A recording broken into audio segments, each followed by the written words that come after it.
Hello, today is March 5th, 2021. My name is Gordon Liu, and I'm here with Gautam Nair to interview him for the Houston Asian American Archive. I want to start off by asking, when and where were you born? Gordon, thank you again for having me for this interview. I was born actually in Florida, in Boynton Beach, in December 5th, 1978. So, long time ago, 42 years, soon to be 43. Okay. And where did you spend most of your childhood? Most of my childhood actually was spent for the first about 5 years or so. I was living in Florida, almost 6 years. And then my parents moved back to India in 1984, probably around October time, October of 84. And then my dad was retired. He's retired now, retired medical doctor, and he went back to India because he wanted to do nonprofit work. So he went back to India from 84 to almost end of 93, almost 10 years. We were living in India. And so I grew up in India, and then I moved back to USA just when I turned about 15 years of age. I started high school back in Florida. And my dad actually went back because, like I said, he wanted to do nonprofit work. So his idea was he wanted to set up a retirement nursing facility. I think my dad was kind of ahead of his time because generally in our culture in India, the grandparents and all, they live with the family. So there really wasn't much concept of retirement home back then. But he went back and that was his dream. He wanted to give something back to his home country, which, a lot of people, they don't do that. They come here and they make their fortune, they make their fame, and they don't really want to go back to their ancestral country. But he realized after about 9 years, almost 10 years there, that uh, he had done as best he could, and it's better for him to come back to the United States. It's a tough system. We didn't have a phone line, landline for 4 years because you had to bribe people in order to get anything done in India, and everything had to be done. Everything had to be bribed in some fashion. It's a very corrupt country that way. So he just, after living over here where there's none of that, there is corruption, but it's on a different level. Um, they just, it was very hard for my parents, and they tried, and they came back, and he's restarted his medical practice in Florida, and I finished up high school in Florida. Then I went to college in DC at American University. Then I took about a year off and was working as a paralegal. I spent some time with the public defender's office in Florida with an internship, and I would go to the jail in the morning and do internship interviews, what's called intake interviews for people who were arrested the night before. Pretty soon I realized I didn't want to do criminal defense work. There's no way. And then I went to law school for 1 year, and unfortunately I flunked out. I tried very hard, but I didn't make it. I just didn't make it. And after that, I kind of was a little bit lost, wasn't sure what I wanted to do because I always had this idea I wanted to be a professor. And I wanted to actually be a law school professor, actually. But I couldn't figure out quite how to do that because to be a law school professor, you have to get to law school. You can't be a professor otherwise. And finally, what I did was I went into my master's degree in public administration at a small school in North Carolina, UNC Pembroke. And after that, one of the people over there was, really pushing me. He was my director, Nicholas Genotasio, and he really pushed me to do my PhD at Rutgers in New Jersey. So I interviewed at Rutgers, and there was 2 or 3 other schools I looked at, and I liked New Jersey. I liked the program, and the people were very friendly. And so I moved up there, and I was there about 4 years, and then I finished up, and I came to Houston, and I've been at Texas Southern University here in Houston since 2009. And then after about 5 years of being at Texas Southern, I decided I wanted to go back to school. So I re-enrolled at Rice University, and I started the Master of Liberal Studies, which is a part-time master's program in the Glasscock School. And then I graduated, and now I'm back to teaching full-time. Yeah, sounds like you have a lot of life experiences. Yeah, a lot of interesting ups and downs. Too much traveling, I guess. Around a lot. But I've been in the same city now 12 years. I guess that counts for something. That's the longest time I think I've been in a place. hmm Going back to your foundational years, could you describe some of your early memories living in India? Yeah. moving from the United States, which is a supremely wealthy country, to go to India, which I think the latest figure I looked at was, I think 7% of Indians have a high school degree. It's a very, very poor country. And 70% of Indians still live in villages, for example. So it gives you an idea how poor that country is. I think that was one thing I noticed immediately when I first moved there. You go on the streets, you're walking, there's cows and pigs and buffaloes, just dogs, like just everywhere. Like it's just, it's strange. You see cows and dogs and these animals, literally next to automobiles. It's a very strange system in that way. It's weird, it's just strange. I guess it might have been like how the United States was maybe 100 years ago when they were, the car was first coming out and you would see farm animals in Idaho and Iowa. Maybe that's what it was like. It was just very strange to me. I saw the abject poverty of that, because what happens is a lot of times the farmers can't feed their cows and buffaloes. So they just have them wander around just eating up garbage wherever they can, basically, and come back in the evening to milk them and start the process all over again. And so that was one thing that really struck out at me that I hadn't thought about or noticed. In the United States, you don't really notice that as much. There's poverty here, but it's on a different level, So that's something that I did notice growing up a lot. And, I come from a family, I'm actually a third generation professor and educator on both sides of my family. People in my family, beginning from my maternal and paternal grandparents, have either been teaching as in high schools as principal or teachers, or they've been professors. So that was something I really thought about growing up, Yeah. And how could you describe the process of learning about your family's history and your lineage? Well, really, growing up, I was very lucky. I spent a lot of time with my grandparents growing up. And I was fortunate that, whenever I could make time with them, which they lived about 5 hours away from where we live, but during the winter break time and summer break, I would try to make an effort to visit them. My parents tried to push me to go also, And I remember growing up hearing a lot of stories about how they struggled. My maternal grandfather, for example, he really struggled. He had 3 master's degrees towards in his lifetime, and he was on a Fulbright scholarship at one time. He really struggled a lot. He actually had to run away from his family because they didn't want him to study anymore. They came from a family of shopkeepers, and they were like, "You don't need to get beyond 8th grade education. This is fine." So he said, "No, I want to go all the way. I want to go teach in high school. I want to be a principal, actually."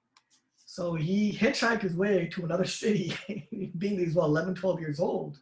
And there was fortunately a very wealthy uncle.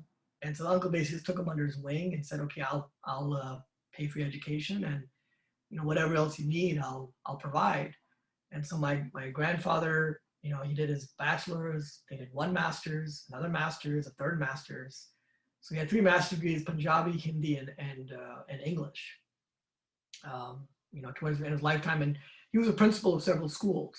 And then what happened was he met my maternal grandmother, and she was a school teacher.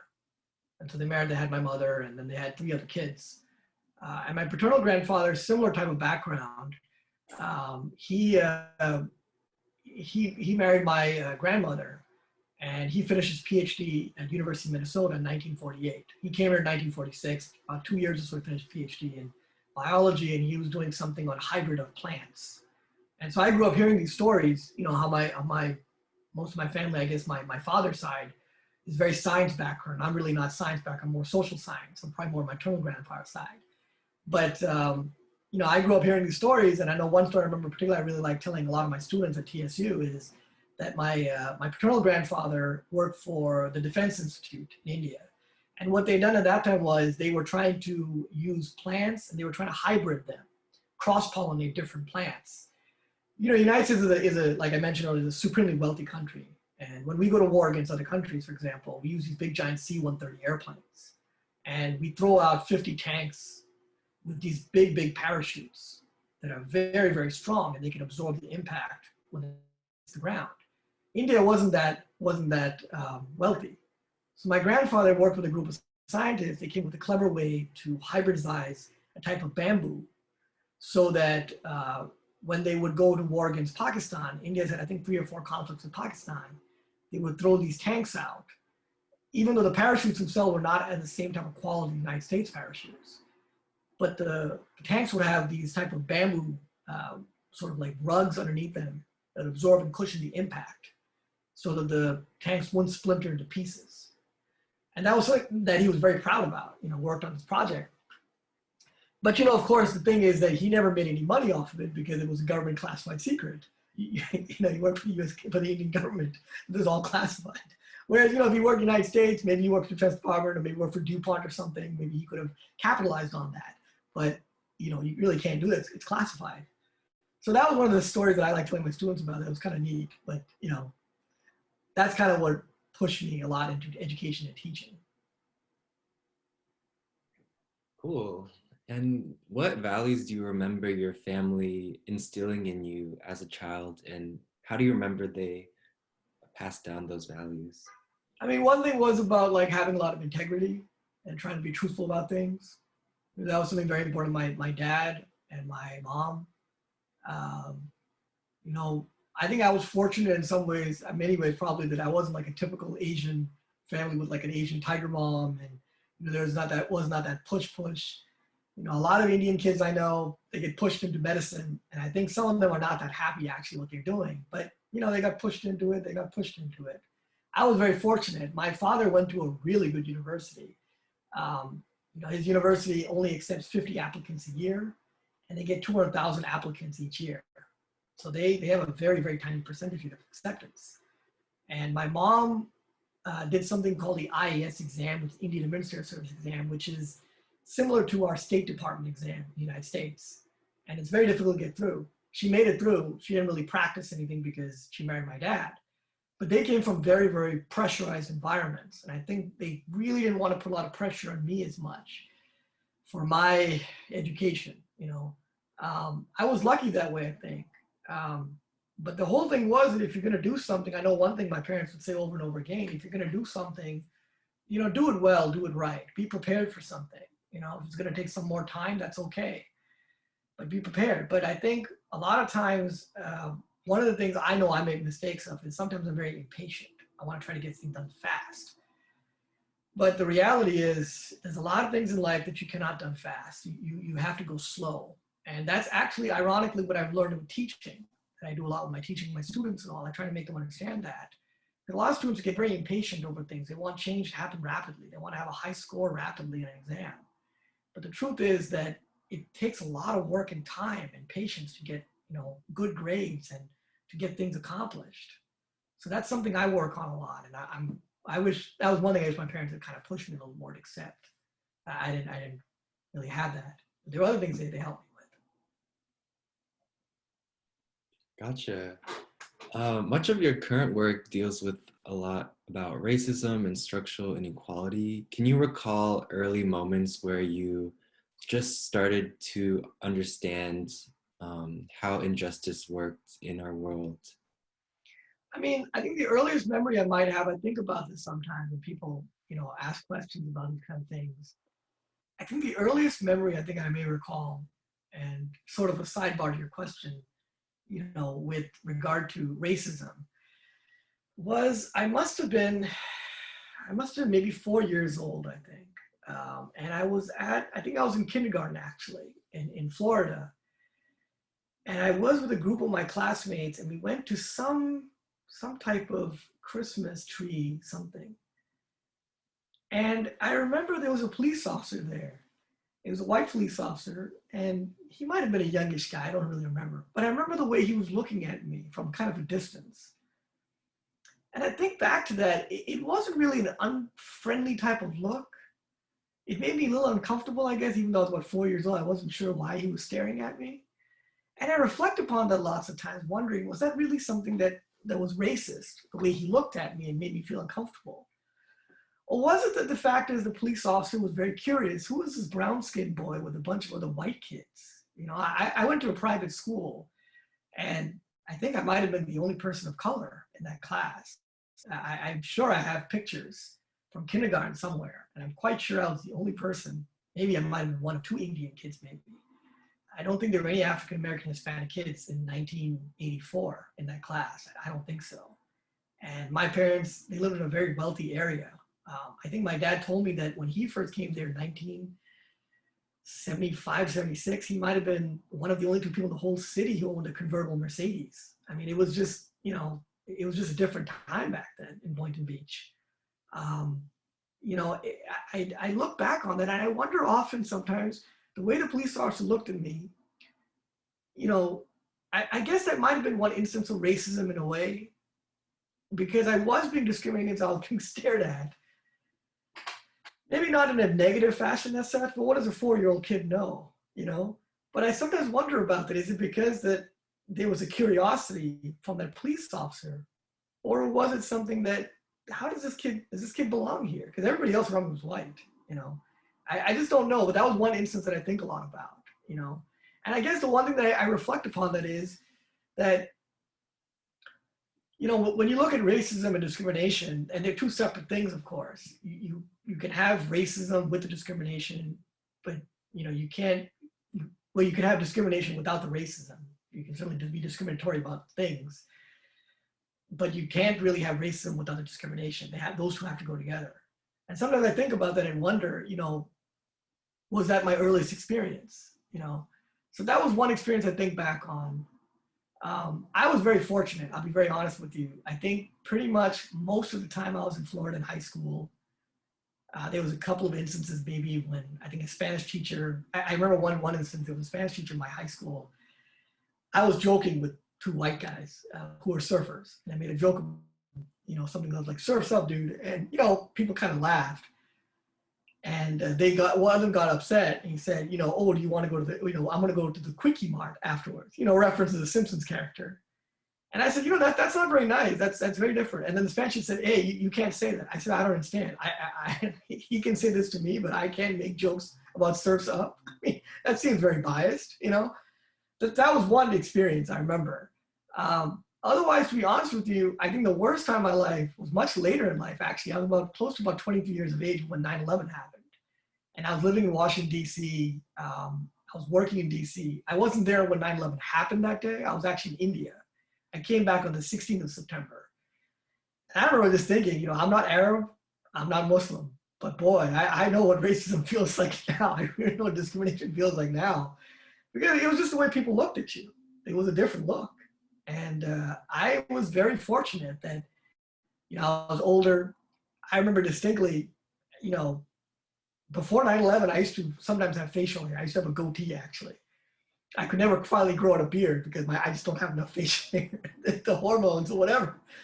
But after 9/11, it was gone. It was gone. I never bothered after that. I was afraid, It was just a different world. So I guess those are some of the experiences I can talk about,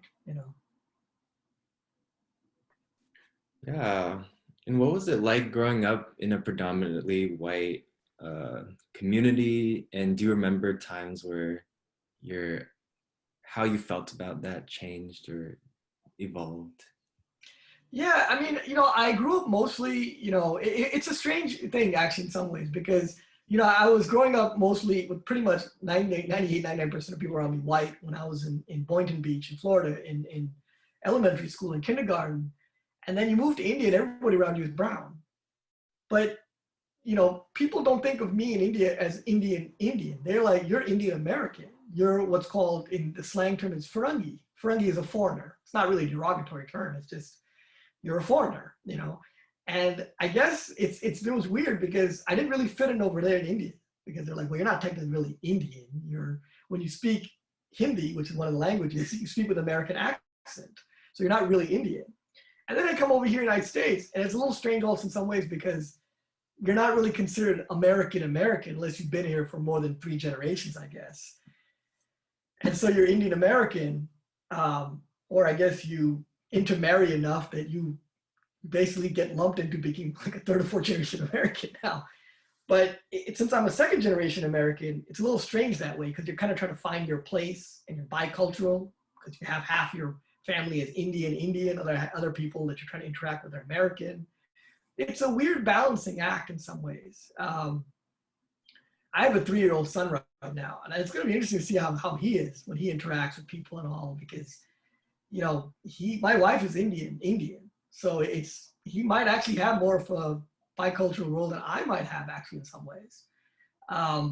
But yeah, I mean, that's a strange way. The only way I can think is, what, go to your question is, to be able to navigate these two worlds is very different. There's all these different cultural mores and social norms and etiquette with white culture. And it was very strange to me. I guess I can talk a little about this. Being at Rice, I was 5 years in the master's program. I don't, I never had a single professor of color. And I look back on those 5 years in the master's program. We didn't have any Hispanic. There was no transgender. There was no, Black or Indian. There was no Asian. There was no bicultural. It was all white professors, actually. I had very few classmates who were a different color than white. But then I leave that class and I go to TSU, and 99% of my people around me are all African American. It's a weird dynamic for me. I guess, I think, I guess I consider myself very fortunate in many ways that I grew up in India because I could navigate one culture while being American. Like, I think one of the big things success in the United States is that you have to be able to navigate different cultures, if you want to be successful. And I think that's true of any field actually you go into.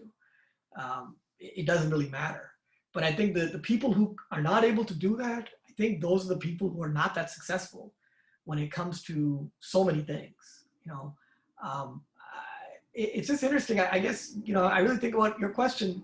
I really think about that because it's just, there's so many little nuances, social mores, and it could be generational also sometimes. I picked up on that. Black may not be as, let's say, African American now, possibly. And then there is a new term, BIPOC, versus when I was growing up, it was POC, people of color, or just minorities. So it's also very interesting that how to have navigational, cultural strength. I don't really know what the answer is. And I know that in 20 years, when I'm about 62, it'll be different also at that time, So,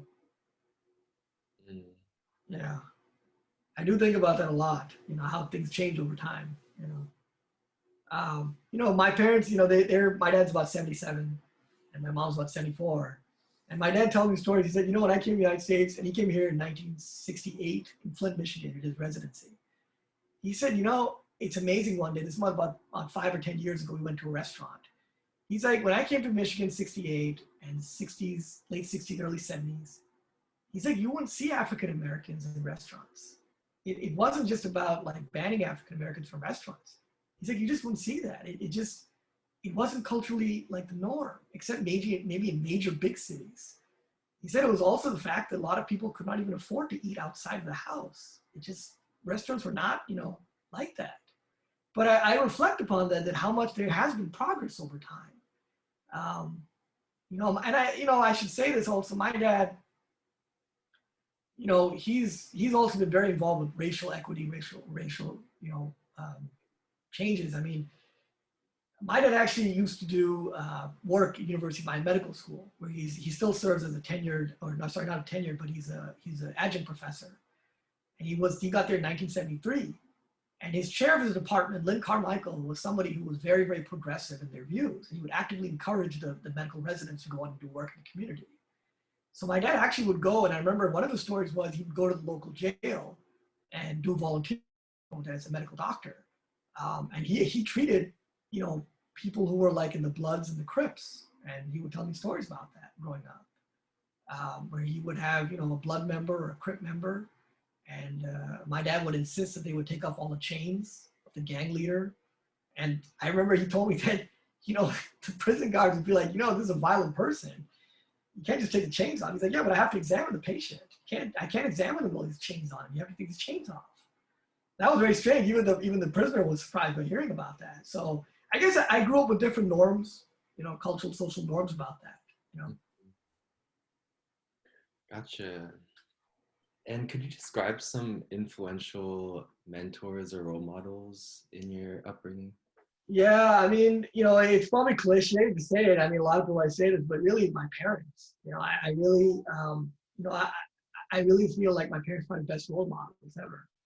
A lot of people to give up a very comfortable life they had in the United States. My dad was making very good money, very comfortable life. He was a medical doctor in the 80s, way before HMOs and managed care and everything.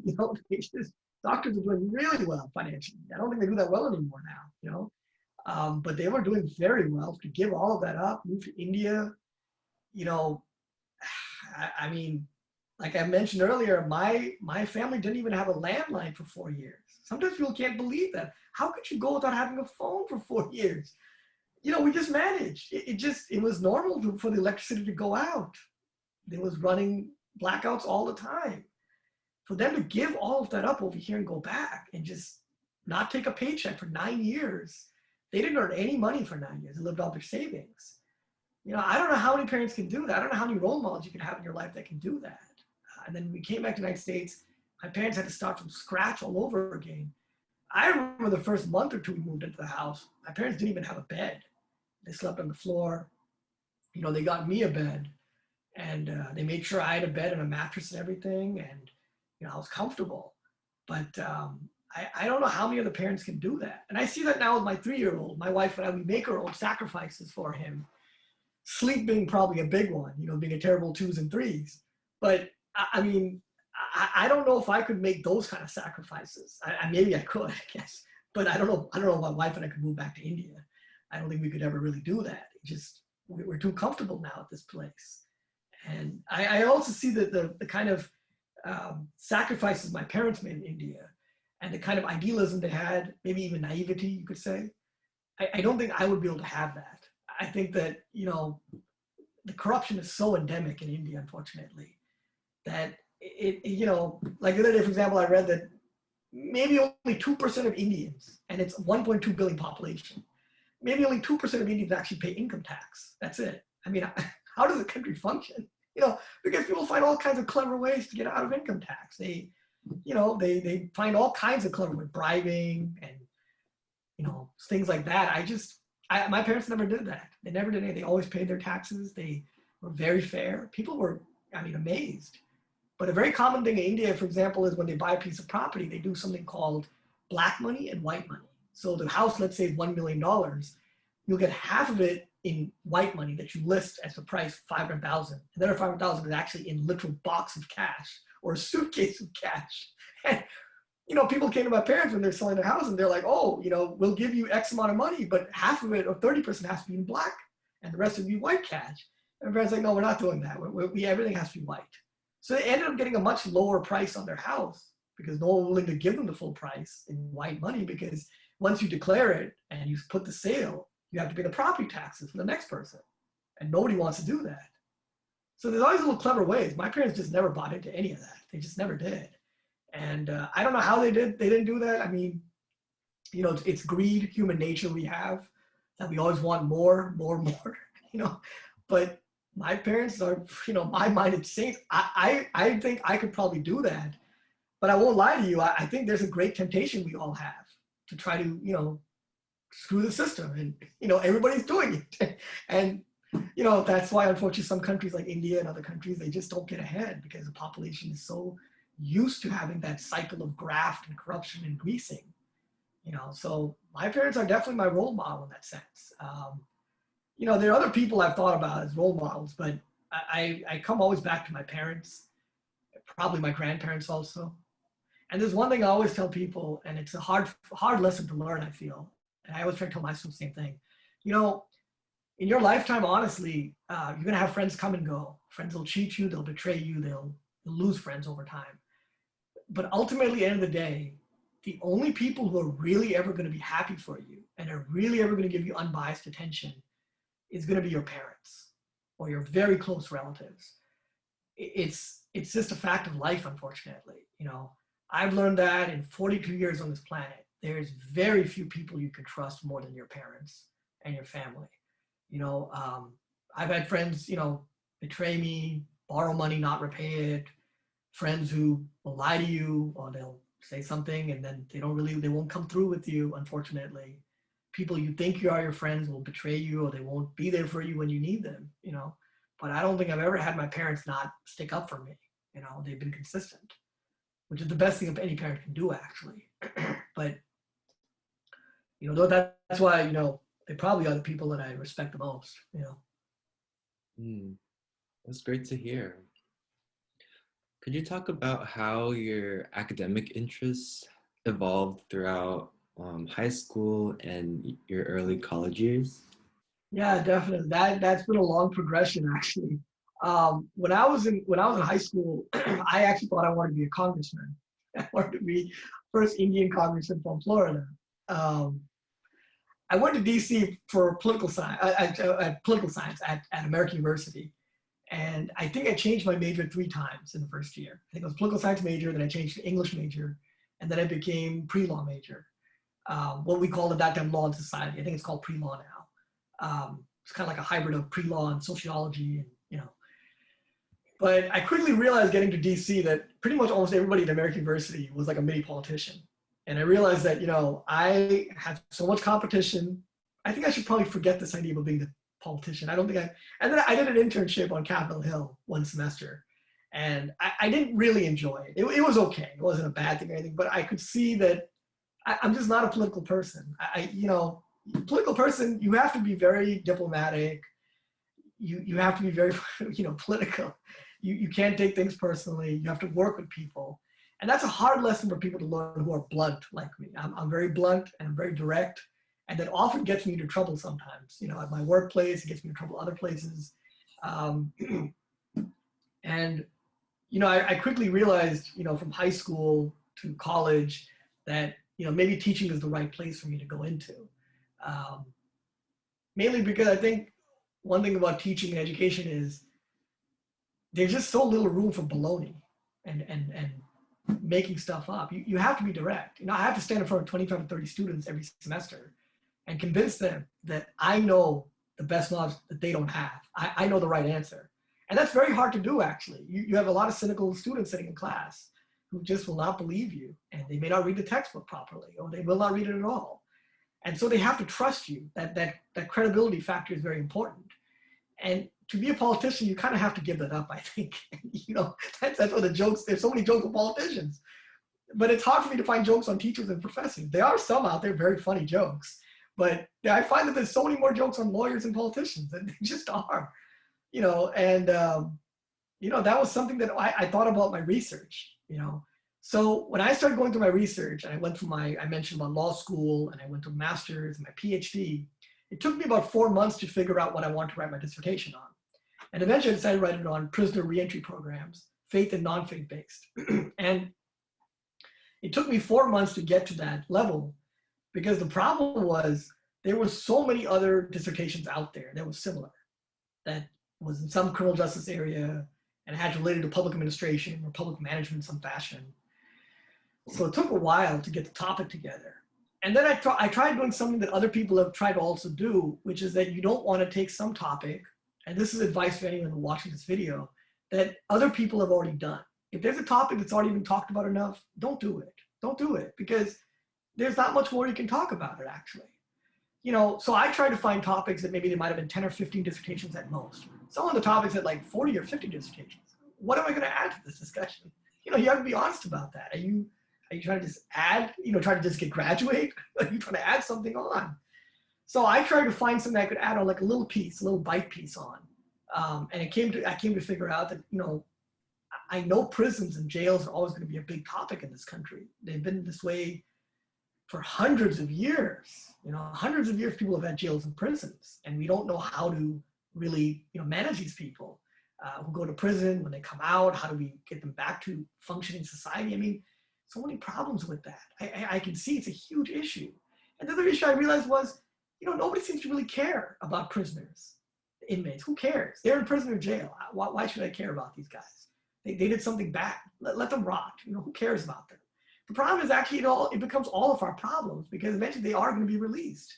Something like 97% or 98% of prisoners will be released someday. They will be. They'll serve their time and they will come back to communities. And I started to think about that as I was doing my research at Rutgers, and I thought to myself, there has to be some organizations out there that are trying to figure out how do we get these people from going back to that circle, that cycle of revolving door. Because something like 68% of people are going to go back to prison or jail in 3 years. And that's just not good, except for the people who are running the jails and prisons. But everyone else is not benefiting from that, actually. We're getting hurt from it. And so that's what started my research. And then of course, there's also other research that's come out recently about like the school to prison pipeline, where there's a lot of arguments made that a lot of schools that are low income, high minority, they have this kind of like a functioning deficit where they have these kids that are being taught poorly, they're not being prepared, they get discouraged, they drop out, they go into crime, and they go straight to prison or jail down the road. And that's a real big problem, because I think when you take away that one piece of hope from somebody, that I have this key to education, it's not going anywhere, you're kind of dooming society, or at least one segment of society actually. And they're never going to be able to fully recover. And that's what really got me interested. And I consider myself very, very fortunate. I graduated in December of 2008. And I'm sure you remember this because it wasn't that far ago. 2008, we had that massive crash happen. And the crash just decimated job opportunities everywhere.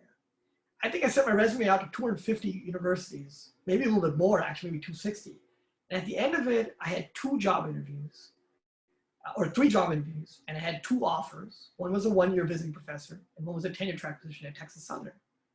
And I just consider myself very fortunate, coming to Texas Southern, where it's an independent Black university, historically Black college university. It struggled a lot to get to where it's at, because the reason why HBCUs were created was because 60, 70 years ago, Black students could not literally walk on the campus. You and I, we were probably not even allowed to walk on the Rice campus 60 years ago, 70 years ago.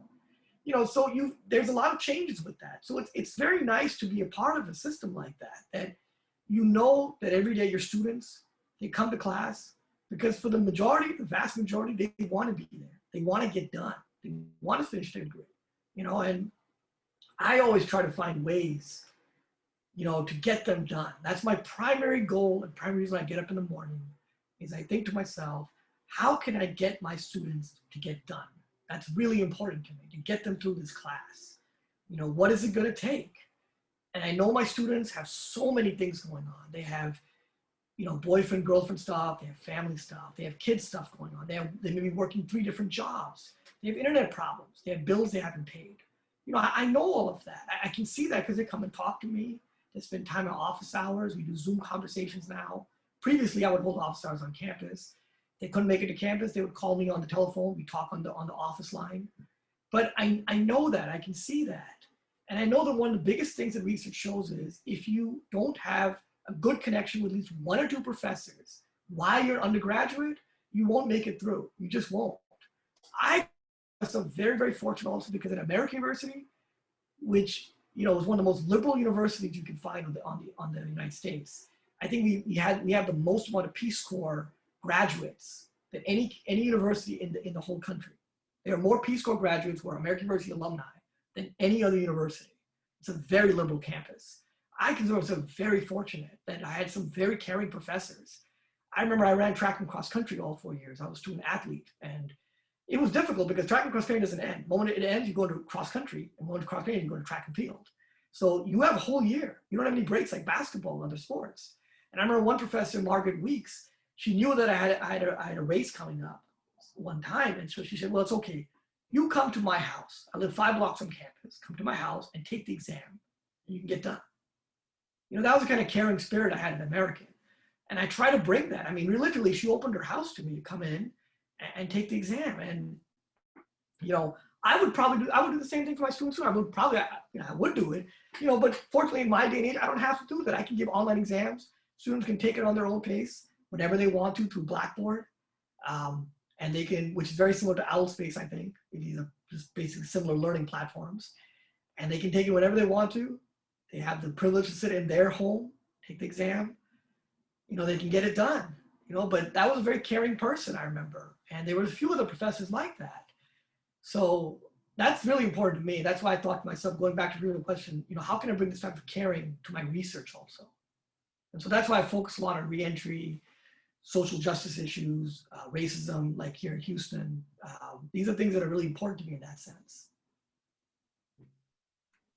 Cool, it's super interesting.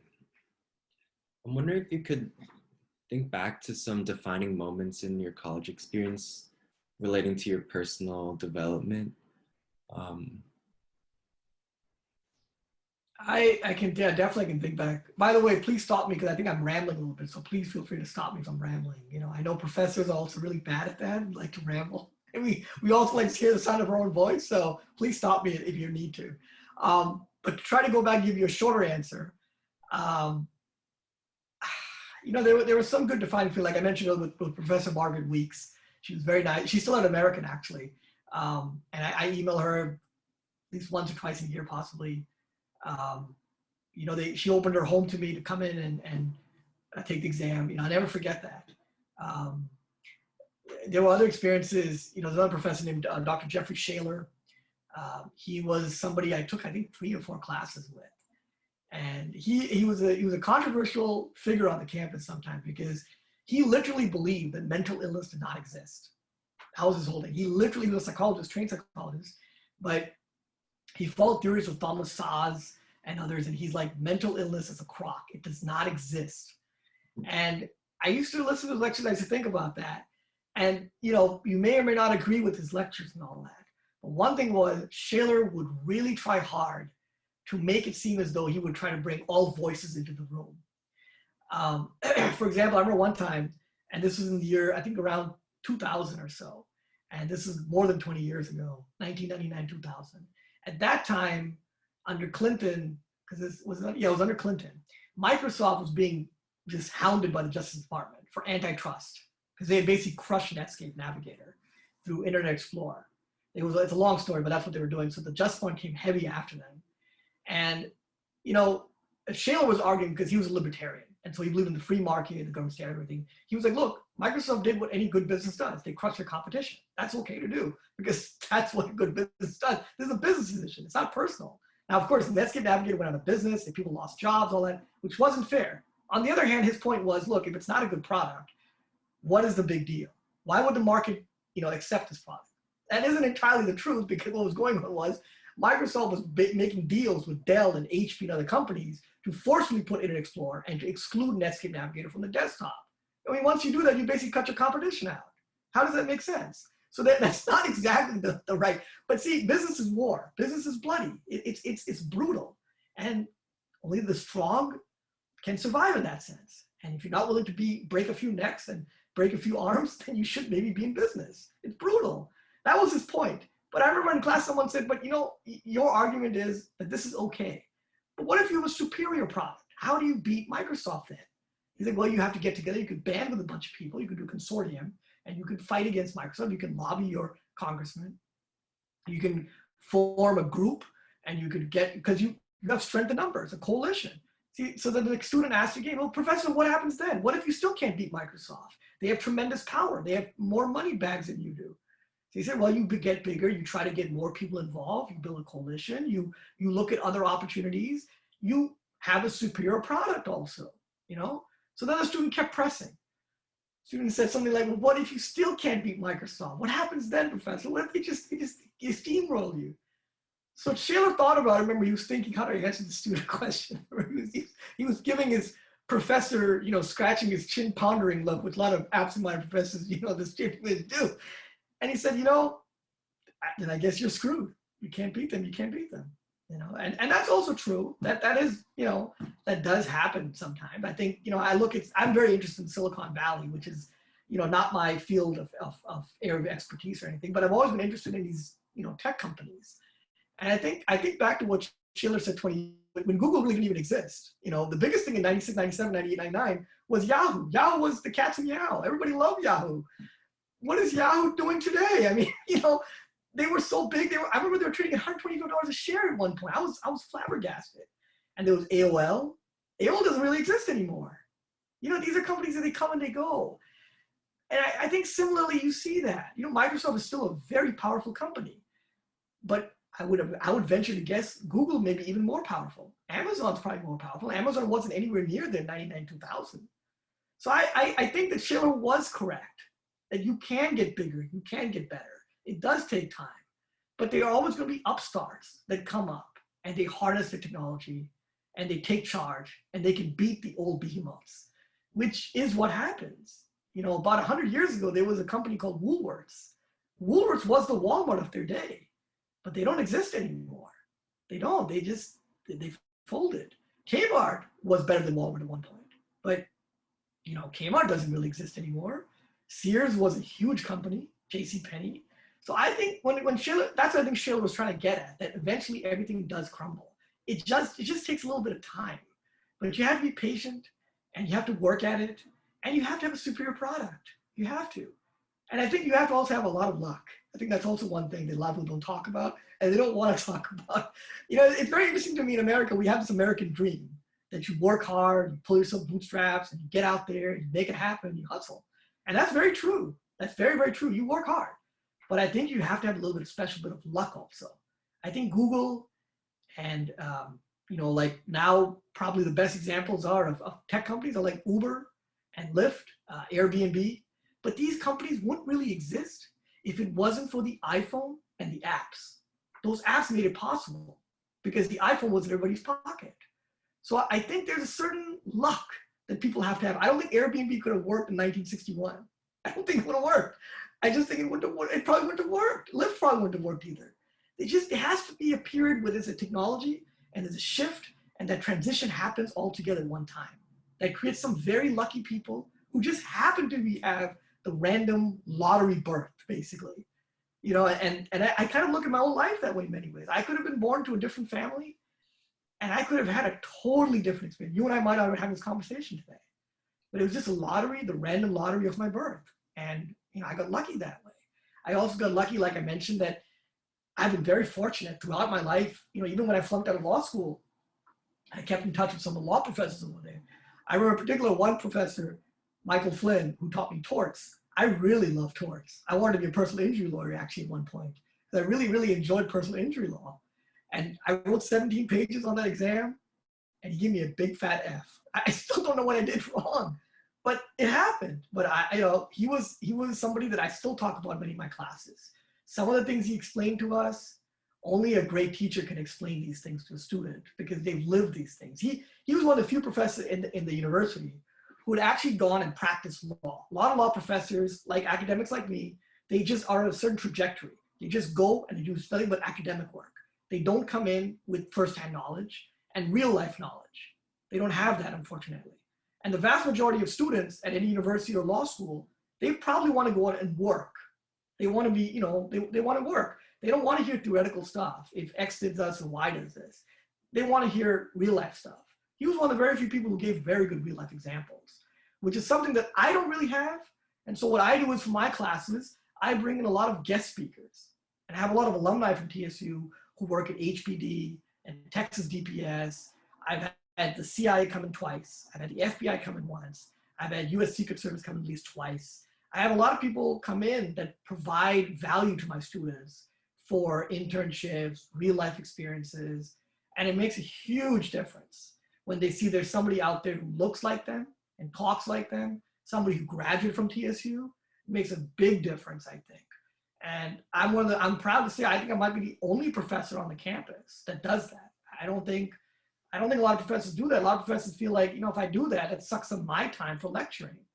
But I don't really believe in that. I think you can learn many different ways. I don't think a lecture is the most best way to do it, actually. Sorry, I got sidetracked. That's why you had to stop me.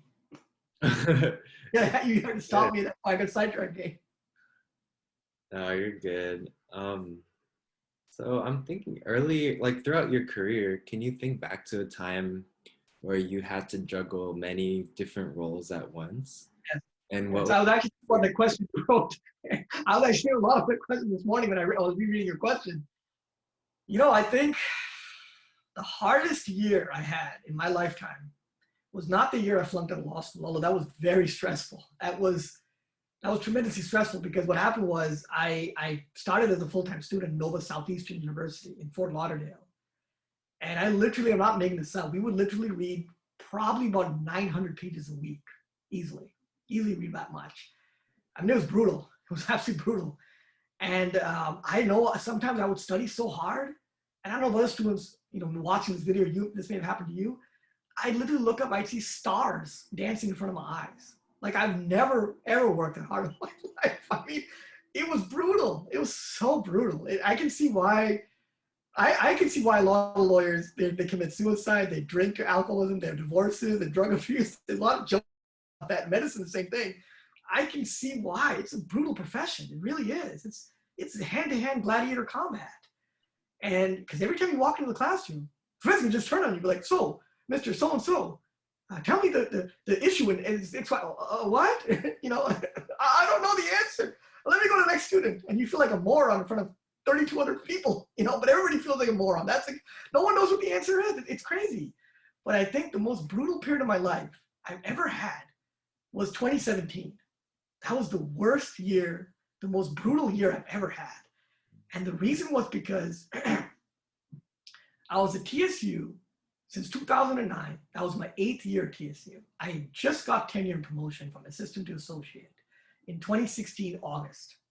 And there was a shakeup at my university, and a new president came in. And the new president came in, and immediately what they do is they like to change all the associate deans and the deans and the provosts. They do a whole mass on the campus. So what happened was the previous dean of my school of public affairs had to resign, and he had done 5 years. So it was a 5-year contract. They did not renew his contract. He stepped down, and the new president came in and appointed a new dean. And he wanted to shake up his own school also. And so we have 3 departments in my school of public affairs: urban planning, administration of justice, where I teach, and political science. So we changed the chairs for all 3. He left political science alone, sorry, but he changed the chair to the other 2. And at that point, I'm not making this up, I've been at TSU for 8 years. We had 5 chairs in 8 years in my department, which is a lot of shakeup. I've been in the same department now 12 years. We've had now 8 chairs in 12 years. We have just a lot of volatility, unfortunately, in my department. And I was a 5th chair, and I should say this, when the dean came to me and he spoke to me about being interested in being the chair, it was called the interim chair. Interim chair, which is a temporary position. He said to me, look, first of all, it's only a 1-year position. So you just hold the ship and keep the ship upright. I'm going to do a national search. We're going to find somebody from outside because you guys have just too much volatility. You need someone from the outside to start fresh. No baggage, nothing, just start fresh. So just 1 year. So I said, okay.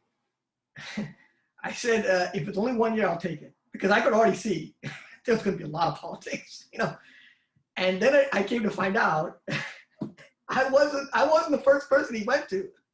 I still laugh about this because it tells me how crazy, how political academia can be. I was actually the 4th person he went to. We had, I think, 11 faculty members at that time.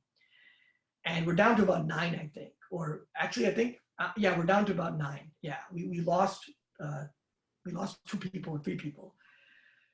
He went to 3 other people before me. One was a woman who had applied for the position a year before or 6 months before. And he asked if she was interested. And she thought about it. She said, I'm not interested. Then he went to another woman, and she had been the chair, and she said, no, I would like to retire very soon, so I don't want this headache on my plate. I'm sorry. So she said no. And then he went to a 3rd woman, and she said, no, I'm not even interested at all. Not even a little bit. That's not a position I want. And then he came to me. And I make jokes about it because I'm like, wow, I wasn't even the 1st, 2nd, or 3rd. Like, I didn't even get the bronze medal. I was 4th. There's no medal for that. And I lasted about 15 months in that position. And then the person who came right after me, it was a woman. And she was very reluctant. She lasted 6 months. It was just brutal. It was just brutal. I remember sitting on Christmas Day in 2017, looking outside the window in my office. And I think it was very cold. I don't think it was snowing, but it was very cold. And I remember on Christmas Day sitting at my computer, writing emails to my faculty about stuff that I look back was not at all important. You know, it was just total baloney. Just nonsense, you know? And I think back to that time a lot, and I'm like, you know, I know what my priorities are in life to a large extent, is not to be involved with stuff that 20 years from now or 10 years from now, you have to ask yourself, is this something that's worth it? Is this something that, you know, you're gonna look back and say, should I have spent this much time with this problem, with this issue? And I think a lot about that actually, but it was just brutal. It was constant brutal, just gladiatorial combat. Academia is very difficult because the problem is, I feel, it's a trifecta of things. You have very large egos of people. You have very thin skin, and you have job security. You have tenure. So you literally cannot get rid of these guys. So literally people can say and do whatever they want to, and they get away with it because what are you going to do? You can't fight them. You can't fire them. And at a state university, you're also a state employee. So you have additional job protections than if private university like Rice. You have additional job protection because it's a state school. You're a state employee, actually.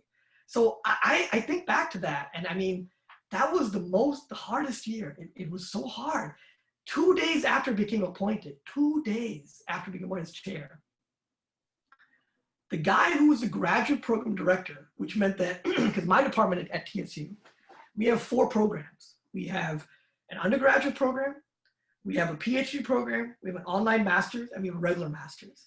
And we have 3 ROTC programs: the Air Force, the Marines, and I think, no, the Air Force, Army, and the Navy. 3 ROTC, which is managed through UH, but as a chair, you have to manage that actually under my department. So you're looking at almost like 7 programs. So it helps to have a graduate director so they can keep track of take off some of the load off your shoulders. He just told me, he wrote an email to everybody and he gave me his resignation letter. He said, I have other projects on my plate. I just can't help you right now. I'm sorry. I was like, how am I going to manage all of these things? So I went and I begged. I must have begged 7, 8 people in the department, please, I need your help. Can you do this? I really need a GPD. I can't do this alone.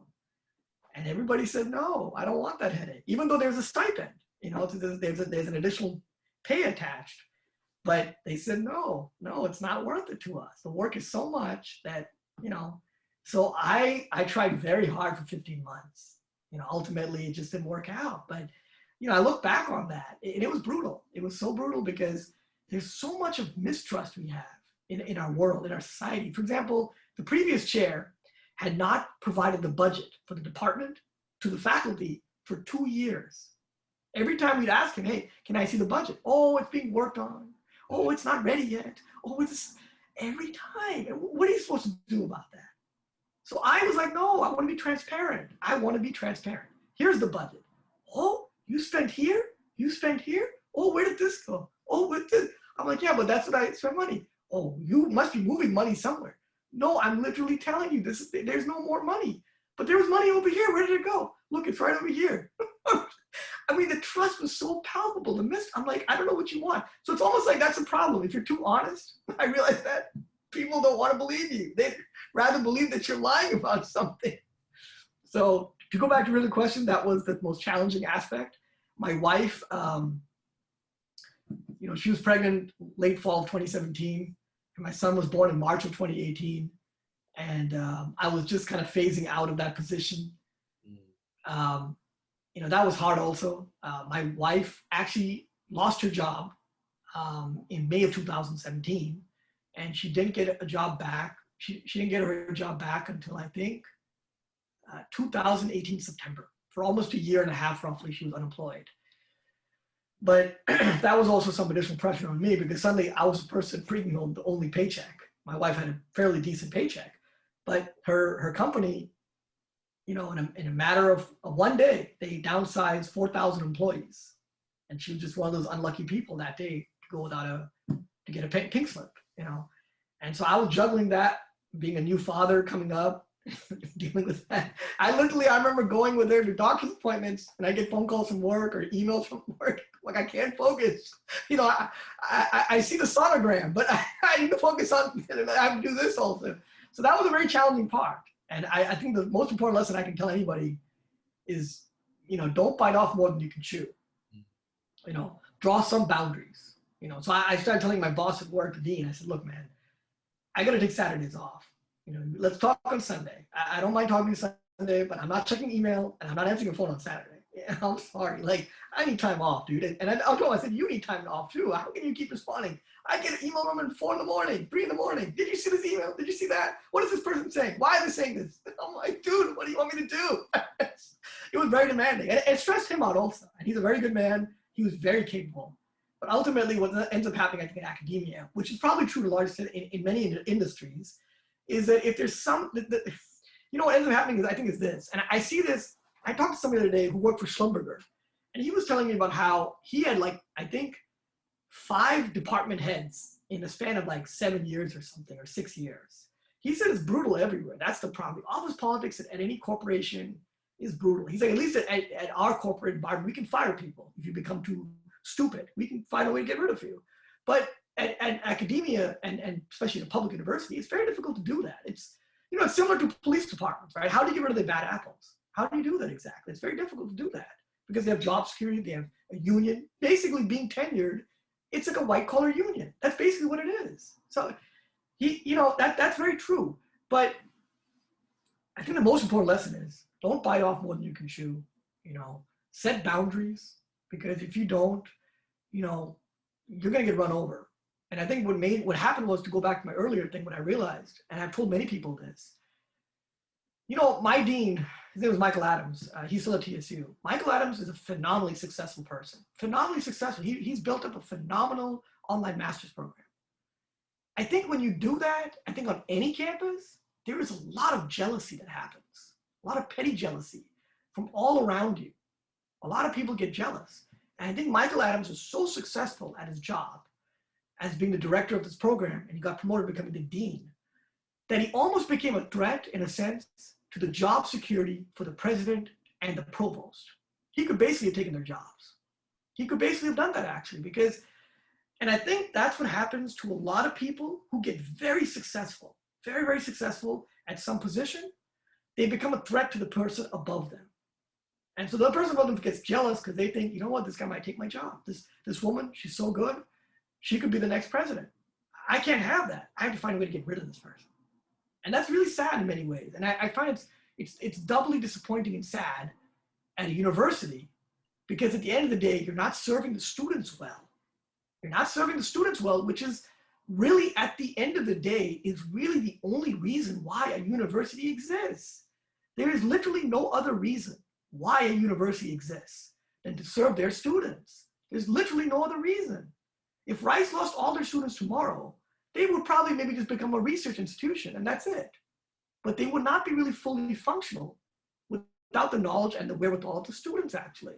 So many students come to Rice to become teaching assistants and research assistants, and they learn their doctorates. Imagine if one day those students go away. Rice could probably still function. They probably could, but I don't know how long, actually. You know, they would become like a research center, basically. But would all those professors be able to keep their jobs? I don't think so. I don't think so. I think especially when you look at the social sciences and humanities, I don't think those guys would. Sciences probably, because I think Rice has a lot of contacts with NASA and maybe the oil industry and business school, probably. Sure, that's possible, like consulting and such. But really, you know, someone, with respect, I say this, because I have friends who teach at Rice, and I know people who have humanities degrees. What is a person who teaches philosophy really, what are they going to do exactly?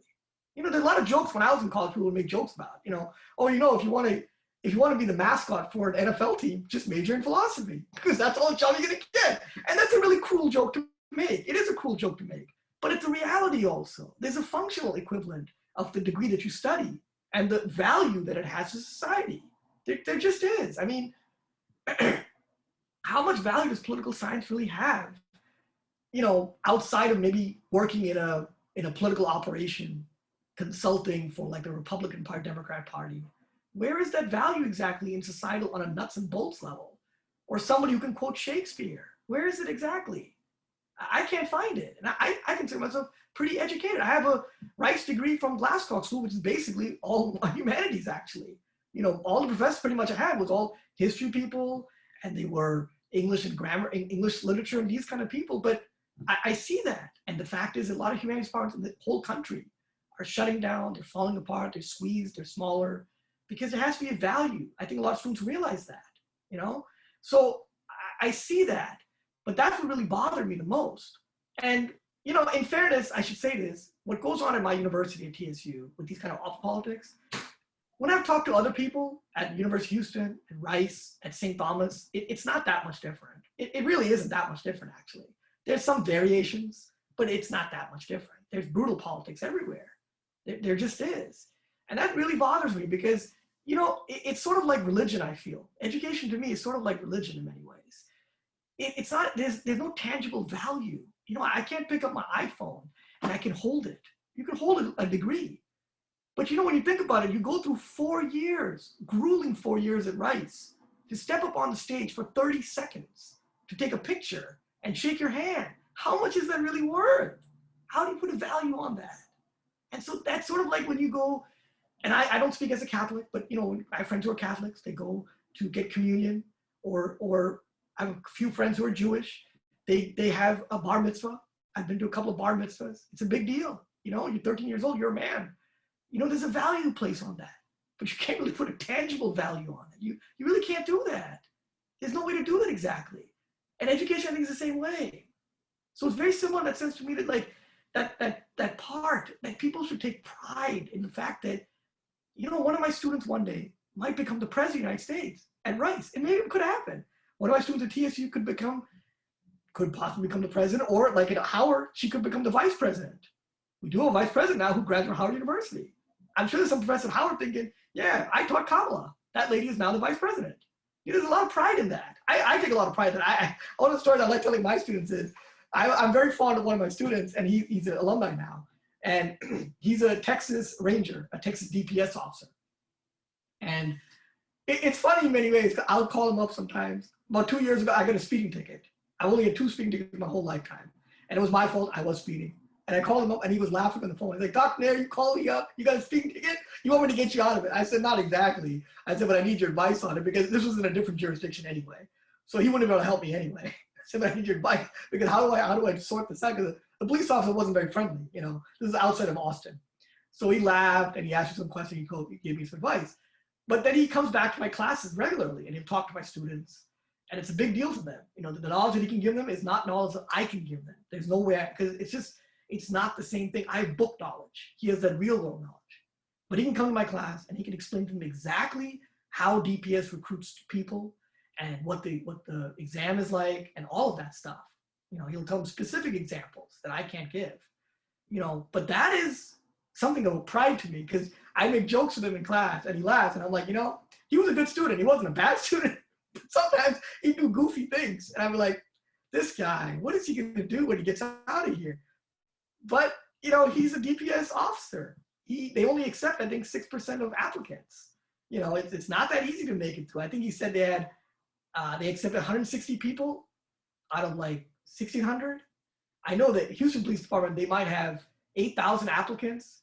They will only accept maybe about, I think maybe 250, something like that, 250, 240, like 4% or something. It's a very small fraction of people that become police officers that they accept, because there's a long process to go through, you know? And then even when you get into the program, you go through training at the academy, and then you're in your probationary period for 1 year, which you can be fired at any time. So it's a lengthy process. It's really not that easy to become an HPD police officer, or most places, you know? But that's the most joyous thing. And I don't understand sometimes when professors get upset with students, or they waste their time with petty little bickering battles, you know? Or the worst is when they try to get students to go against a professor. They try to weaponize students. They'll tell some students some nasty stuff about that's not even true, and the students will go repeat it to other people, and it just kind of spreads around like gossip, you know? I don't understand that. And the sad thing is, I talked to somebody who graduated Ohio State one time. He said, we had a group of professors who did it on my campus. I was doing my PhD. They were upset with a bunch of us, and they made noise, and they had flunked us. He said they were trying to weaponize us against other professors they didn't like. Who does that? But like I said, in academia, you have that trifecta, right? Really big egos, really thin skin, and that job security, unfortunately. And that's like a combustible trifecta, because, you know, you didn't hold the door open or say hello to the professor on May 2nd, 1984. Yeah, I'm gonna remember that comes time for promotion and tenure. Really? Like, but people do that. It's so petty. It's just, I don't understand that. So those are the biggest battles that I've faced. I realize that it's not worth it, actually, you know? I wanted to kind of shift gears and discuss your involvement in dismantling racism, and I'm wondering how you see your unique role in that struggle, and also what organizations you found useful to become involved with. Yeah, that's another lengthy answer. So feel free to interrupt me if I'm rambling too much. But let me say, you know, I'm involved very much with the Rice statue, William M. Rice, to remove that statue, either relocate it or move it off campus. And you know, the group that I'm working with Shifa Rahman and a few other students, there are other groups on college universities that, because of the George Floyd protests last summer, have accelerated this move and the Confederate statue removal to push them off campus. to remove these type of offensive monuments to white supremacy and to white legacy that is frankly racist in many ways. I feel very fortunate, like I said. I went to Rice, I graduated. One of the people, and I'm being also very honest and clear about this, I actually came to Rice really only for one reason. I really wanted to make new networks and new professional connections at Rice. I wasn't very successful, to be truthful, because the program that I attended was a part-time program. And so the way it worked was very similar to like a community college experience, where people come on campus at 6 p.m., they gabber in the classes. At 9:30, they rush off the campus, and that's it. I think in 5 years, I had 3 friendly lunches with people, but that's about it. There's one person who left the program that I keep in touch with, but beyond that, I have almost no contact with people, which I'll be honest was a little bit disappointing. I was really hoping to get myself more involved because it's nice to be a part of something. It's nice to feel connected. I think we all need that as we get older. And frankly, at TSU, these are my work people, my work relationships. These are not the people that you can socialize outside of the office. Generally you cannot really do that. When you go to work, when you graduate college, when you're in college, you have all these friends you can make at dining hall, at the dormitory, in classrooms, and this. You have all these different avenues. It's a great world to be in, But when you graduate college, you go into the working world, and you start working at some XYZ law firm or XYZ company. Your opportunities and your avenues to meet people, to connect with them, become pretty limited, actually, especially the older you get. And that's something that I tried very hard at Rice to try to, meet people and try to make connections with people. And, I was moderately or a little bit successful, I guess, but not very successful. And that could just be that, people came in as adults and they already had their connections. That's not what they were looking for. They just wanted that Rice degree, which is fine. That's also okay. The other thing I will say is this. I think as a man, us men are really bad at communication. We're very bad at being friendships. I think women are very good at doing this, but for men, it's a special amount of work you have to make. I think that's also the reason why you find that 2/3 of white men in this country over the age 65 commit suicide. There's a reason for that, I think. There is an abject feeling of loneliness as you progress through middle age, especially as you get older and you get more settled in your career and your life, and you try to draw sustenance and you try to draw some kind of inspirational motive to keep going in life. And I think that's a major problem, I think, for a lot of us men, that we don't have that connection. So one reason, to go back to your original question, I was very fortunate at Rice. I met a very, very nice person. Her name was Laura Gallier, and Laura and I were in the same classes at Rice together. She introduced me to a woman named Sherry Steinwender, who is the director of the Center for the Healing of Racism here in Houston. And they've been around since 1989. They're a very multicultural group of people. I met with Sherry. We had a very nice conversation. And being that I was very interested in working with the organization, I came to some of their workshops. She invited me to be on their board, which is a 3-year term and can go up to 6 years, beginning in January of 2019. And, I feel very grateful and very glad I could be a part of that. And we do a lot of good work in Houston, did a lot of workshops. The other thing is I'm also the secretary now. They made me the secretary last year, which is the role that, nobody really wants to have because you got to take notes and keep that and all of that stuff. But I'm really glad I did all that. And then I got involved with another group called Pure Justice, which is another nonprofit group here in Houston. They do a lot of criminal justice work. And with the George Floyd, like I said, last year, there was a big explosion of interest by a lot of people in this movement, in this area. One of my professors at TSU, Jeffrey Lowe, he's very involved in the Black Lives Matter movement, the BLM movement. I don't really know anybody in the BLM movement, but obviously I know they overlap with much of what the Center for the Healing of Racism and Pure Justice does. But the major thing I realized is a few things, I guess, in my life regarding working with these groups of people. Your job, and maybe it's true in college life also, you're not going to really be satisfied by that. Your satisfaction is going to come from outside of things.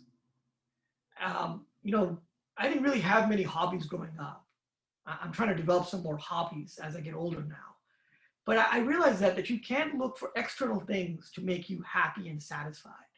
I think a lot of people make this mistake where they go to a job expecting that job or profession or career to make them happy. And I think respectfully, it just doesn't work that way. It just doesn't work that way. You can look for things outside. And that's why I think volunteer work is so important. It's really important to give back. You know, I'm doubly happy to give back to Rice as an alumni, you know, as a mentor, as a supporter for the group of students. I also co-founded with Kishan Ivory, the Rice Minority Students and Alumni Network, which is a Facebook group. And we started out with just 2 members in August of 2019. And I think now we have over 900 members, you know, and it's a group that we wanted to find an avenue for connections that may be lacking in Rice. And it's a more informal way than having to go through like a career services office and making connections through the Office of Alumni. We really wanted to find an informal manner of doing that. The other thing that we started up, we just recently just did about a week ago, we finally got this done, which I'm glad about this, was we started up a couple of micro scholarships for Rice students coming in. And we just awarded those micro scholarships to 2 Rice freshmen. So we're hoping to do that every year, first year. I don't know if we can compound that. I don't know if we can do that, you know, because it depends on the generosity of all the alumni donors and other people who can donate. So far, we've had about, I think 3 or 4 alumni donate, you know. But that makes a big difference, I think. And we're working with a nonprofit called Momentum Education, which is also headed by a Rice alumni, Raj Salhotra. So I think that makes a big, big difference. And I think that, you know, when you have something like that that keeps you going and keeps you motivated, the other things in life, the other baloney, the petty nonsense, that's not really there anymore. You can ignore all that other chatter. But it's hard. I'll be very honest with you. As you get older in life, you know, I'll be 43 in December. It is harder now. I'm in middle age now. You know, it becomes harder actually, much more difficult to find the things that used to motivate you to continue to motivate you. And so what I realized is this: I think you have to shift your viewpoint every decade or so as to what keeps you going. You know, up until 2016, I had tunnel vision. I got to get tenure. I got to get promotion. I got to make it through. I got to put my portfolio together, and I got to get through a whole year. That's a gauntlet. And I'm going to do it. And then you do that. You publish your articles. You get your reviews. You make it through. And then it becomes, like I was saying, that's another problem with academia, the job security. Once a professor reaches a certain level, it's like, what is the next challenge? What are the challenges I have? And I think for the vast majority of people, I really hate to say this in my profession, they kind of just like, they get tenure and they kind of let their brain become mush, you know, and they don't find those new challenges. They don't seek them out. They forget what attracted them to that profession to begin with, you know. And the last thing I'll say about this, going back to what you were saying about involved racial justice, you know, up until the 60s and 70s, there was a proud, very proud movement of professors, maybe even at Rice in the 60s and 70s, you know, I know definitely at TSU, who would actively get involved with students and student, you know, organizations and student protests. You know, the 60s and 70s, very turbulent times. Everybody talks about that. They would actively get involved with Black Panther movement and Vietnam. And, you know, I remember that. I remember reading about that in history. I wasn't alive then. And I kind of thought to myself, you know, I should try to see if I can bring that back. Because professors should get involved with their students. We should. Those students are technically one of our very few legacies, if you don't have kids, on this planet, actually. They are. I mean, I honestly, I'll be honest with you. I've met so many students in my life at TSU 12 years and at college and you know, all 22 students. I've never heard a student ever say to me, oh, you know, that dean, that college administrator, that associate dean or that provost, oh, they were the best. They were the best. I love them. I've never heard of that. I mean, occasionally a president will get some, like Librion at Rice. He gets a lot of credit. Leaves is the best. I hear that now and then. But I never hear that really, you know, at administration. I always hear all the time, oh, Dr. So-and-so, he was the best. Oh, he had the best lectures. Oh, Dr. So-and-so was the funniest. Oh, I would go to his office. He'd make these jokes. I always heard that, always. Even I remember that as a student. I remember that. I can't even remember who the provost was at any of my campuses. I literally cannot remember. I don't even remember who the president was. I literally cannot, because how much interaction did I have with these guys? But Professor Dr. Shaler, Professor Margaret Weeks, Nicholas Genatasio, you know, Mark Holzer at Rutgers, Norma Rakucci, I remember those names. I remember them. because we had interaction with them actually. And that's what keeps me going lots of times. You know, I have a student write me an email, Dr. Nair, I remember talking about you with my students. Are you still at TSU? I can't believe. Oh my God, that's really nice. I really needed that today, man. Thank you for that email. You know, so that to go back to your question, you know, racial justice, you know, because I know my students, you know, they like that a lot. If I'm out there, that makes a big difference for them also to have representation, you know. That's I'm awesome. gonna take a sip of water. I want to take your advice because I didn't take a sip of water. Yeah, take your time. I'm wondering, what advice do you give to students who want anti-racism to be central to their career? So I'm sure you get a lot of students who are very passionate about racial justice. Yeah, I get a lot. I think HBCUs, we seem to attract a lot of students who want to do political science or criminal justice. They want to go into law school. They want to fight civil rights. I've been getting tons of those students over the years. I think the first thing is you should always say to yourself, if you can figure it out, you know, what's at the end of this rainbow? You know, there's a book by a guy named Stephen Covey, 7 Habits of Highly Successful People. And I haven't internalized all those lessons, but one thing I'm always internalized is the number one lesson, which is begin with the end in mind. What is your end goal that you want to do? What do you want to do with this? You don't like, you know, give an example, you don't like police shootings. Okay, that's a very broad topic. You know, but what is your end goal in mind? Do you want to completely eliminate police shootings? Do you want to minimize it? Do you want to set up a database that tracks it? Do you want to hold police accountable? What is your end goal that you want to do? And that usually gives most students a kind of pause to think about it. Because I think a lot of us, we rush into these things with emotion and our reasoning goes out the window. And that's okay to some extent, but it is easy, it's very easy to have revolution. Revolution is easy. Governing is very difficult. And a lot of people don't understand that, I voted for Obama in 08 and 16. Why didn't he make those changes? Yeah, I get it. I voted for Bernie. I'm so upset. Yeah, but that's revolution. The revolution is the easy part. The governing and the administration is the hard part. That's the hard part. But you have to try because democracy is very, very slow. It's not like, you know, Myanmar or China, which can one snap of the fingers, you change everything. You can't, you know, and in democracy, it's very difficult to do that actually, because you have to take all the perspectives into account. You can't just take one perspective, you know? And so that is something the law students, they don't really fully understand initially. So we have these conversations in my classrooms, you know, generally when we have class face-to-face, it's very difficult on Zoom, I find. But when we had classes before the pandemic, you know, we had these kind of discussions in the classroom. And when I have HPD come to my office, I mean, come to my classrooms, I'm at the sheriff's department, students will ask them, you know, what about shootings and all? You know, I'm an African-American male. You know, how can I be a part of this department that has these shootings? And, you know, I know you're both African-American, you've come to my classroom. But a lot of times the Dallas PD or Houston police will come, look, the number one thing we tell them is don't come back in a body bag. Go out safe today. Don't use your gun unless you absolutely have to.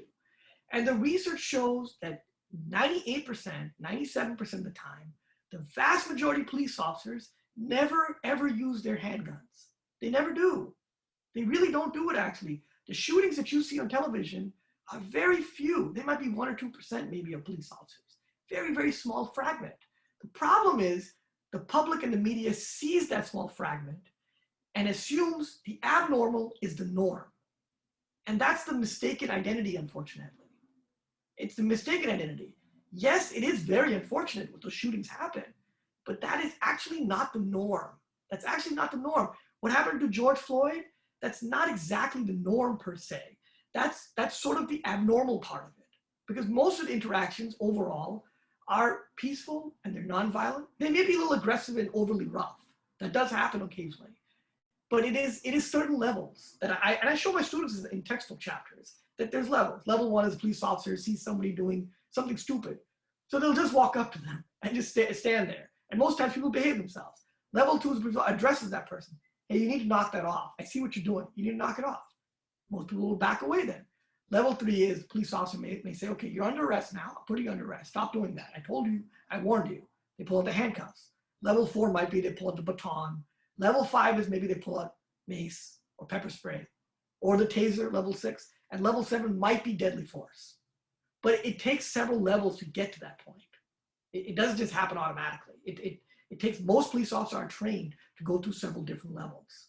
The problem, unfortunately, happens is that some police officers either don't listen to those levels, they're not very smart about that, or they panic.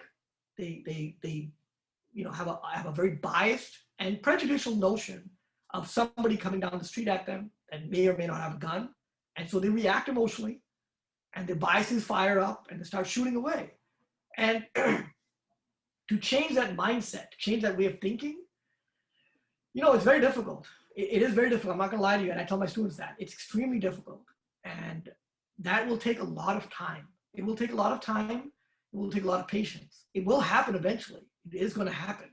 I think one of the biggest steps that my students see that the kids, 20, 30 years ago maybe not have seen is what body cameras.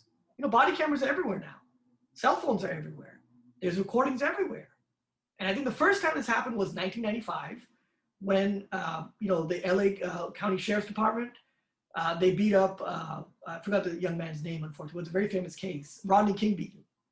And you can look it up. Someone recorded, Rodney King being beaten up by 7 or 8 sheriff's deputies.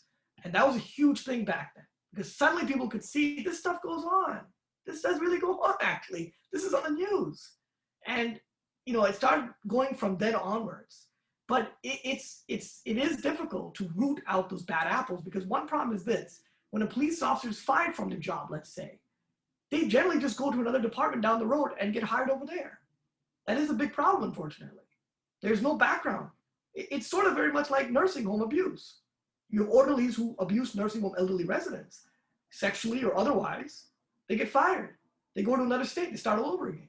It's really bad that way. There's no database in that sense. I know Congress is trying hard to create a national database of officers with deadly force, but there's a lot of pushback from police unions. And that's another problem. That's probably the biggest issue is having police unions because they're very politically active and they all vote in a certain manner and they don't like a mayor or a senator or a president as a candidate. They make a lot of noise. They make a lot of noise. And I think people feel that if I don't support the police, what if I'm being robbed one day and they don't come to my rescue? There's a fear people have, I think, in that sense. So they generally tend to keep quiet about these things, and that's a very complicated thing to change. The way it is changing, however, and there was a recent New Yorker article that came out about a year ago, 2 years ago, that addressed this issue. The way it's changing is this. This is the way it's changing slowly. It's changing because the demographics of the police department is changing. When you attract more Latino candidates, more African Americans, more Asians, more diverse, transgender police officer, openly gay, you see the demographics change. And when they change, the community changes, the perspective changes. Because suddenly you find, wow, I mean, really think about it, 50 years ago, a white police officer and a black police officer, they probably couldn't even ride the same car themselves. Black police officer might not even have had a gun. That was like a thing back then, 50, 60 years ago. Fast forward to today, it's very normal for a black police officer and a white police officer to be partners and go out and work together. And I think that has changed a lot over time, that mindset that, these guys are just like us. There's not much difference. They're the same as we are. And that has changed. It will take a lot of time, like I said. It will still take more time. But I think once that union starts to change, there's more diversity.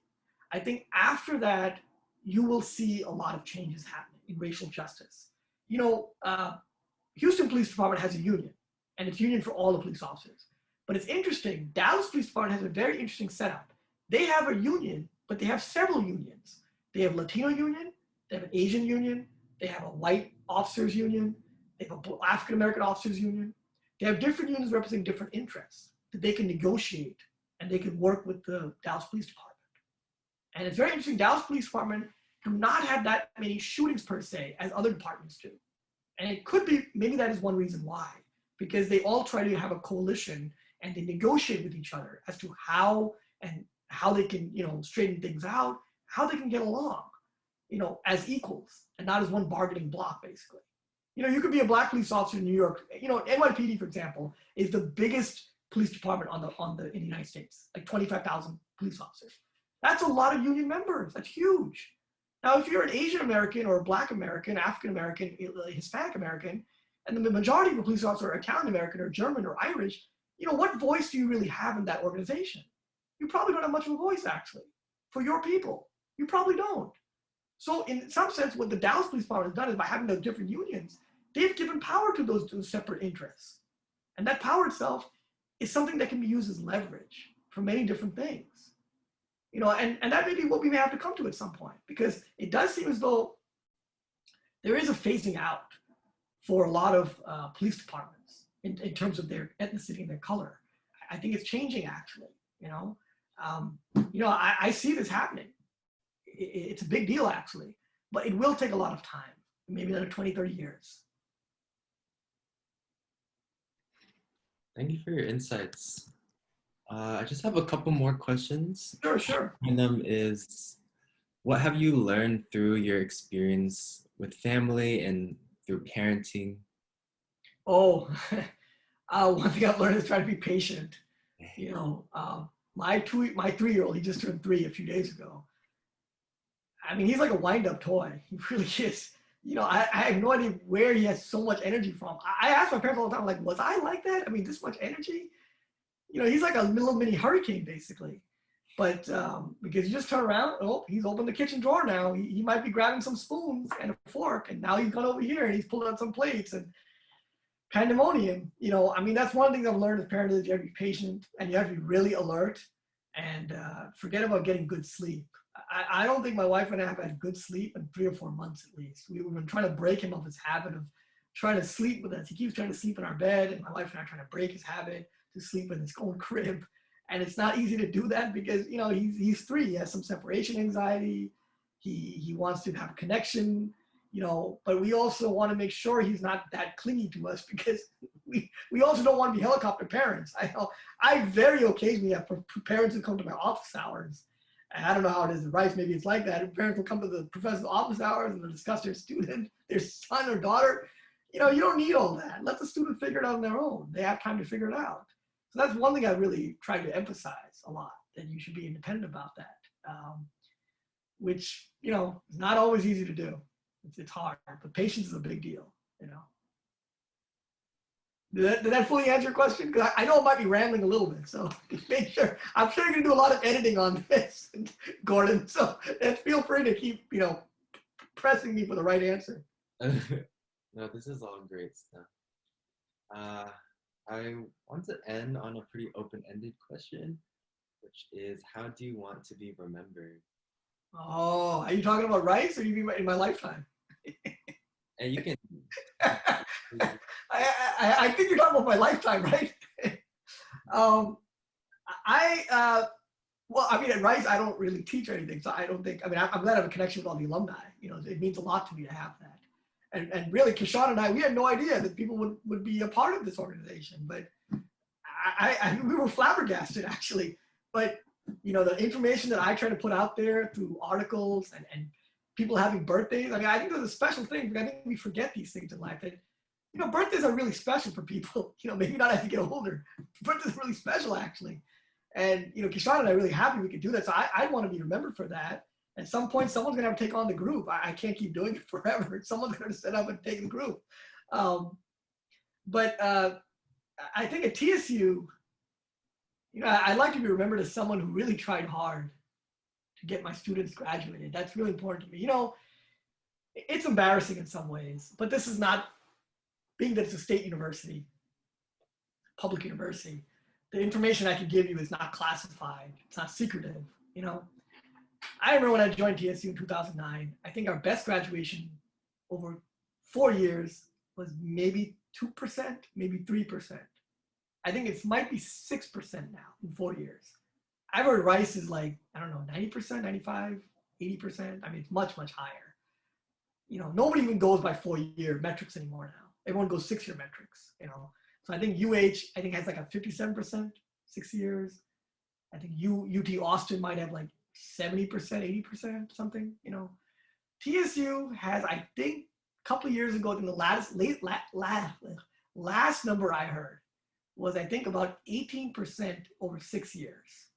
Now, in fairness, community colleges like HCC, Lone Star, these are community colleges that are 2-year degrees. They generally have a 2%, 3% graduation rate. That's just normal. That's an average across the board, because community colleges deal with so many different types of students and a lot of fluctuations. People come in for one semester, then they disappear for 10 years, come back, the different population of people. They're, single mothers, they're struggling fathers, they're, brothers who have 4 kids to look after, or, it's just hard that way. But I like to try to take pride when I try to get my students, or what I would like to be remembered by is that I tried everything I could to get my student done. I wanted to make sure my students graduated. And being that every semester, for example, I ask my students questions on Blackboard.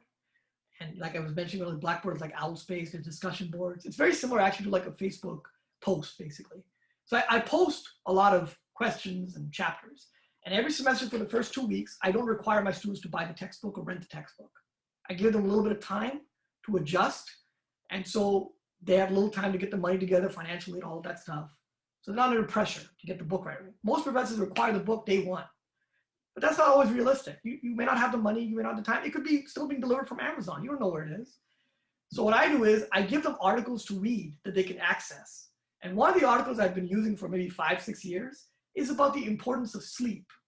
And the article was written probably around 2014 or something. But it talks about how important sleep is, that we don't realize how important sleep is, that it's very important. And as we get older, we spend 1/3 of our life sleeping.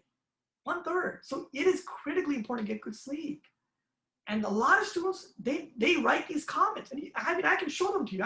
I read these comments. I can't believe it every semester. Yeah, I don't get enough sleep. I work 12-hour shift at Amazon warehouse, and then I go home and I'm driving while I'm like sleeping basically. And then I have to get up at 6 in the morning and I have to go do this, and then I have to go do that. Literally out of maybe 25 students, 1 or 2 will say, yeah, I get enough sleep. But the majority of them don't do that. They just don't get enough sleep. So in my thing, when I've read these comments, I think to myself, how exactly can I get these students done? Like, you have to be realistic about that. I have so many professors, and it's probably true at Rice also. I've heard this from not just my program when I was talking to students, but even for undergrads I talked to, that, we're gonna make it hard for you. I had to go through ruckus and crawl through the muck, and I had to walk 50 miles. And yeah, professor, we get it. Your life was hard. So what? So what? It's 2021. But I hear this all the time. Well, I had to do it. You're gonna have to do it. I don't care. Yeah, I don't buy that logic. I really don't buy that logic. That to me is very stupid logic, actually. I have to be honest about that. And I have professors like that. Well, I just suck it up, so too bad. And by the way, this is not just at Rice. There were people at American and Rutgers. At UNC Pembroke, I remember one professor just gave me a B.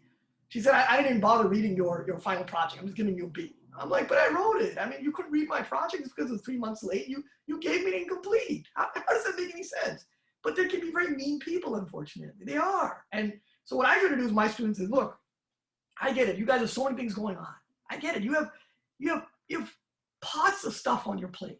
So here's what we're going to do. I have 20 questions. I'm going to post on Blackboard. You have 15 weeks to get everything done. Okay? Take your time. Get it done. I just want to see you make some comment. For each comment you make, you get 1 point or 1%. That's 20% of your grade at any time. And literally, I'm not making this up. Sometimes students will do it the night before the grades are due. They'll sit and do all 20 discussion boards. I'm like, you guys are crazy, but that's fine. I respect it. You did the work. You did the work. And then what I do is I give them 4 exams, all are multiple choice, 3 chapters each, open book, and they can take it twice, and the highest grade counts. Because to me, if you're going to sit and take it a second time, that tells me you want to get a higher grade. You want to work harder. Okay, if you want to work harder, why not count the highest grade? You can do it. So I probably have 97, 98% passage rate. I think most of my classes, I think I have about 55 students a semester, probably with the exception of 1 or 2, they're all going to pass the course. And most of my students get A's and B's. Now, there's a lot of criticism over the years I've heard from people. Oh, they're cheating. Well, it's open books. I don't know what cheating they're going to be doing, but if you want to believe that, that's fine. I can't do that. I've heard 1 or 2 students come to me and say, yeah, I know students, what they do is they sit in groups and they'll cheat. And so I told the student, I said, okay, I'm really sorry to hear that. Do you want to give me some names? And of course, if the student doesn't want to give you names, I can report them. If you're not gonna give me a name, you're gonna come to me with some story. I don't know if the story is true or not. Maybe it's true. Maybe it is. But I need some evidence. I can't go on accusations. I can't do that. We deal with science over here, right? Social science, but still science. And then I hear things I hear most from professors. And this is what I think a lot about. It really bothers me that I want to be remembered by. As a professor, I have 15 weeks with an 18, 19, 20-year-old kid. 15 weeks I have, that's it. I don't get a second chance after that. Maybe they take my class again. Even if students are cheating and they're sharing notes and they're, maybe they're working as a group or they're taking screenshots of the exam questions, what am I supposed to do about that? Am I supposed to teach morality and ethics to these students? I don't understand that. I have some professors who argue with me at TSU. Like, they're doing that. I'm like, but I don't understand. What would you like me to do? You want me to get in my car and drive down and find where they are? What would you want me to do? Take them to church? What would you like me to do? Perform an exorcism? What am I supposed to do about that? These are 18-year-old adults. They can legally go and join the army. They can buy cigarettes. They can buy alcohol. They can buy lottery tickets. They can get pregnant, have kids. They're given all the societal responsibility. What am I supposed to do about that? So I don't think you can teach ethics and morality. I also don't think you can police it. But a lot of professors seem to get off on that. I don't know what it is about that. And I don't know if that's true at Rice. I know at TSU it's definitely true. I know one professor, friend of mine, and I can share the story. He was so upset. He found that the students were cheating that he went and he changed. He actually sat and he rewrites the exam questions every semester from hand. He literally sit with a textbook and he'll a computer and he'll spend the whole weekend and he'll change all the exam questions each semester. And I'm like, I don't know what you're trying to do here. Like, what is your point? This is like a one-upmanship game. That still doesn't prove anything. They could still be cheating. You don't know that. Your grades grades definitely drop. But you don't seem to understand. You either have respect for higher education or you don't. You can't teach that. What he told me was he figured out that some students were cutting and pasting the questions into Google and searching, and there was out there someone had posted all the answers. I mean, I suppose that's possible, but what am I supposed to do about that? I mean, if a student comes to me with that, what are you supposed to do? So that's one thing that I try very hard. You have to be rational about that. You can't police the ethics and morality. You just can't do that. That's on them. That's on their parents. You're a professor. Your job is to teach the subject matter and the subject material to the best of your abilities. It is not to police them and do so. That's not your job. So that's what I'd like to be remembered for, is to give people that choice. Some students are going to cheat, but they're going to cheat regardless. That's not much you can do about that. They become, when I was in college, and I'm dating myself on that, people would go, oh, I have to go to the bathroom. And they go to the bathroom, be like a book in the toilet or something, pull it out, open it, or they have little cheat cards in their hand. I mean, or they might be writing on their sneaker. I mean, there's only so many things you can do. If you don't have that inside you to begin with, you can't make it happen, So I hope that answers your question in terms of being reminding. I know there's another one rambling answers, but I guess I'm allowed to, I'm a professor, give rambling answers. So, but yeah, but I think that's probably all you have, unless there's some other questions you have, specific. Yeah, I just want to say it's really great to hear that you are practicing what you believe in and doing what you from a place of empathy. And just want to thank you again for your time, joining us and sharing your experiences and insights. We really appreciate it. Yeah, I'm really glad, Gordon, we could do this. I know Ann and I were going back and forth for like literally months. I think we started talking in October. And literally been going back and forth since October. It's now March. It's almost 6 months. But I am very apologetic, but there's been just so many crazy things going on. My parents moved from Florida and I helped them settle in. My wife and I had to go to Michigan to pick up our son and then adjusting. And then my parents have had all these problems in their house. The freeze happened. Like, it's just crazy. So I'm really glad we get together and do this. And if there's anything to follow up, just let me know. I can always answer questions by email also. But I'm really looking forward to this. So, and thank you for taking your time. It's also your time on a Friday afternoon to sit and talk to me. So I'm glad you're doing this work. It means a lot. Yeah, I'm really glad that things worked out for us to have this conversation. Yeah.